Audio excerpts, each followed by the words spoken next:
Hello बच्चों, good morning to all of you. I hope आप सभी लोग अच्छे होंगे।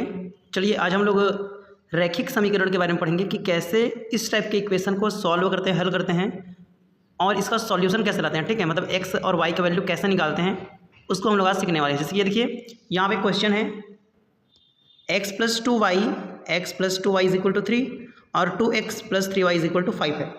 ओके, तो इसको बनाने के 3 मेथड हैं। हम लोग अभी जो पढ़ेंगे वो रहेगा एलिमिनेशन मेथड, यानी कि विलोपन विधि। इसके 2-3 क्वेश्चन सॉल्व करेंगे और आप लोगों को पूरी तरीके से एक एक चीज़ क्लियर हो जाएगा। ठीक, लेकिन आपको पूरी वीडियो देखना पड़ेगा। ठीक है, इसके लिए अगर आधे देख के जाओगे तो कुछ समझ नहीं आने वाला। ठीक, देखिए चलिए, अगर ये पहला देखो, जैसे कि देखो ये इक्वेशन, उसको पहला इक्वेशन लेना आप लोग। सबसे पहला समीकरण मान लो इसको, ये रहा। इसको मान लो क्या, दूसरा समीकरण, ये लो। ठीक है, अब क्या करना है, अब ध्यान से देखो यहाँ पे। अब यहाँ पे क्या है, 2x है, यहाँ पे क्या 3y है। अब ध्यान से देखो, या तो x को पकड़ो या तो y को पकड़ो। मतलब पकड़ो मतलब देखो कि यहाँ पे x में क्या लिखा है, सामने में कुछ नहीं, तो क्या है 1 है। क्या है 1। यहाँ पे कितना है 2 है, तो या तो दोनों के x को सेम बना दो या तो दोनों के y को सेम बना दो। ठीक है, जैसे कि मैं बोलूँ कि इसमें x सेम नहीं तो 2 का मल्टीप्लाई करना पड़ेगा, तभी 2 आएगा ना। 2x है, 2x कैसे आएगा, 2 का मल्टीप्लाई करेंगे। या फिर नॉर्मल तरीका ये समझो कि इसमें x तक सामने जो है ना 2, उसको इस पूरे के साथ मल्टीप्लाई कर दो और इसके x तक सामने जो है उसको इस पूरे के साथ मल्टीप्लाई कर दो। जैसे देखो, ध्यान से देखना, मल्टीप्लाइंग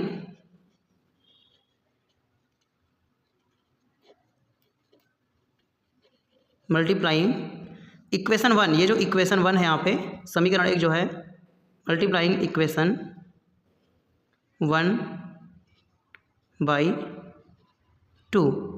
क्यों 2 से, क्योंकि देखो इक्वेशन 1 को किससे मल्टीप्लाई करना है, x तक सामने जो दिख रहा है उससे। x तक सामने में क्या दिख रहा है 2, तो यहाँ को मैंने 2 से मल्टीप्लाई कर दिया। ठीक है, चलिए तो क्या आएगा देखो ध्यान से, इक्वेशन 1 में क्या क्या है, यहाँ पे 2 का मल्टीप्लाई करो। इक्वेशन 1 में करना है ना, तो पहले x वाले में 2 का गुणा करो, 2 एकम 2x, तो आ जाएगा 2x। ठीक है, देन इसमें करो 2y में करो तो कितना आएगा, प्लस 2 दूनी 4y। देखो 2 दूनी 4y। नेक्स्ट इसमें भी 2 का मल्टीप्लाई करो तो कितना आएगा, 2 तिया 6, 2 3 6। ये रहा हमारा नेक्स्ट इक्वेशन। इसको मान लेना है समीकरण 3। अभी एक एक चीज़ समझ आएगा, ध्यान से देखिए। ये समीकरण 3 बन गया। ठीक है, और क्या करना है, समीकरण 2 में देखो अभी तो मल्टीप्लाई करने की जरूरत नहीं है, लेकिन हर केस में आपको ऐसा नहीं मिलेगा, इसलिए कर दो। क्या करना है, समीकरण 2 में, जो समीकरण 2 है ये वाला समीकरण 2, इसमें इसके x के सामने क्या है 1 है, उसको इसके साथ गुणा कर दो पूरा। तो 1 के गुणा करना है इस पूरे के साथ, तो 1 का 2 क्या करना, देखो ऐसे लिखो, चलो पूरा लिख दो, कोई दिक्कत नहीं है।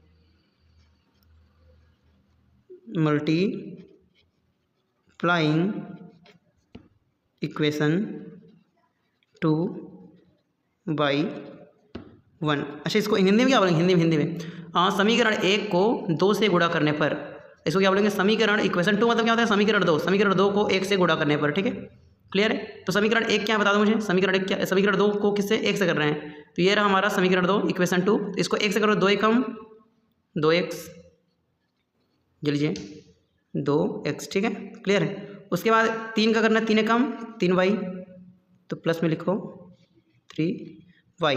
और क्या करना है, इधर क्या 5, तो 5 एकम 5, ये लो, ये समीकरण हमारा बना 4। क्लियर है। ऐसा करने से फ़ायदा क्या हुआ, तो हमें 2 नए इक्वेशन मिले। पहले ये इक्वेशन जो दिए थे उसमें क्या था, इसका जो x का कोफिशिएंट था, x का जो सामने वाला था वो समान नहीं था, लेकिन अब जो नए 2 इक्वेशन मिले उसमें x के समान है दोनों, है कि नहीं, ये भी 2x ये भी 2x। इसके बाद नेक्स्ट स्टेप क्या है, तो दोनों को माइनस कर दो। समीकरण 3 आया है और समीकरण 4 दोनों घटाने पर, सब्ट्रैक्टिंग इक्वेशन 3 एंड इक्वेशन 4। ठीक है, समीकरण 3 से 4 को घटाने पर ये लो। ठीक है, चलिए घटाते हैं। देखिए यहाँ क्या है, 2x, यहाँ पे 2x है, 2x प्लस 4y, और यहाँ पे इक्वल में कितना, इक्वल में 6 है। इक्वेशन 3 में उसको लिख दो यहाँ पे। इक्वेशन 4 में क्या है, 2x plus 3y is equal to 5, ये रहा यहाँ पे।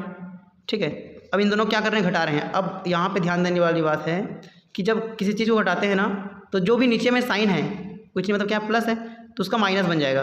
प्लस क्या बन जाएगा, माइनस।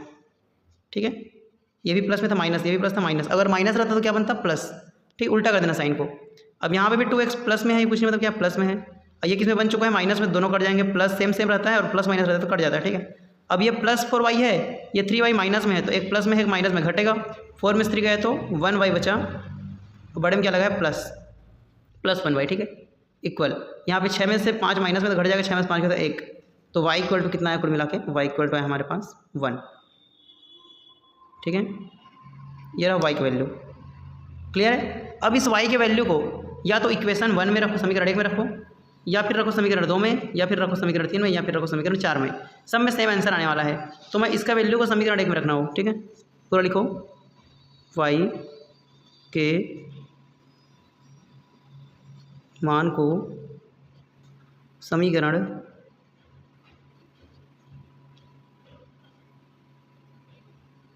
1 में रखने पर, ये लो, तो समीकरण 1 क्या देख लें यहाँ पे, ये रहा हमारा समीकरण 1, x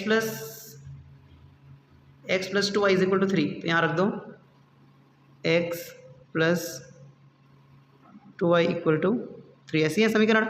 अब इस इक्वेशन में y का कितना है 1, तो ये y की वैल्यू यहाँ रख दो, x plus 2 into 1 is equal to 3, 2 1 जा 2 इज इक्वल टू 3, देन 2 उधर गया तो क्या बचेगा 3 माइनस 2, प्लस में उधर क्या होगा माइनस, तो फाइनली x इक्वल टू कितना आ गया, x इक्वल टू आ गया 3 माइनस 2 गया तो 1, ये हमारा फाइनल आंसर होने वाला है, ठीक है। तो कुछ इस प्रकार से हम लोग इसको सॉल्यूशन करते हैं। देखो यहाँ से स्टार्ट किया था हम लोगों ने, फिर 1 2 3 4 4 इक्वेशन आए, 3 और 4 को माइनस किया, देन हमारा माइनस करने पर ये फाइनल आंसर आ गया। आई होप आप लोग को समझ आया होगा। चलिए